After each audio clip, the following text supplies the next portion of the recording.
Hello friends, ఇప్పుడు మనం తడి బియ్యం పిండితో దోశలు ఎలా వేసుకోవాలో చూద్దాము. ఇవి మామూలు దోశల కన్నా చాలా బాగుంటాయండి. ముందుగా మినపప్పు ఒక గ్లాస్ తీసుకొని 4 గంటల పాటు నానబెట్టుకొని మిక్సీ జార్లో మెత్తగా వేసుకోవాలి. తర్వాత తడి బియ్యం పిండి 5 కప్పులు తీసుకోవాలి. 1 కప్పు మినపప్పుకి 5 కప్పులు తడి బియ్యం పిండి పడుతుందండి. ఇప్పుడు ఒక బౌల్లో 2 గ్లాసులు వాటర్ తీసుకొని మరిగించుకోవాలి. ఈలోపు ఈ పిండి కూడా కలిపి పెట్టేస్తున్నాను. ఈ నీళ్లు మరిగేటప్పుడు 2-3 స్పూన్లు పిండి తీసుకొని దీంట్లో పోసుకొని ఉండలు లేకుండా తిప్పుకోవాలండి. ఇది చల్లారిన తర్వాత ఈ కలుపుకున్న పిండిలో వేసుకోవాలి. దీన్ని కొరుటు కాసిపోయడం అంటారు.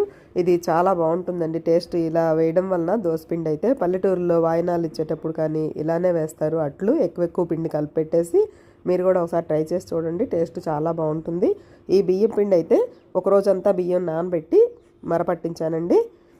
తర్వాత సరిపడినంత సాల్ట్ వేసుకొని ఈ విధంగా దోశలు వేసుకోవడమే. దోశలే కాదండి, బోండాలు కూడా వేసుకోవచ్చు. చాలా బాగుంటాయి. దోశలు కూడా చూడండి ఎంత మెత్తగా వచ్చాయో. ఈ వీడియో మీకు నచ్చితే లైక్ చేయండి.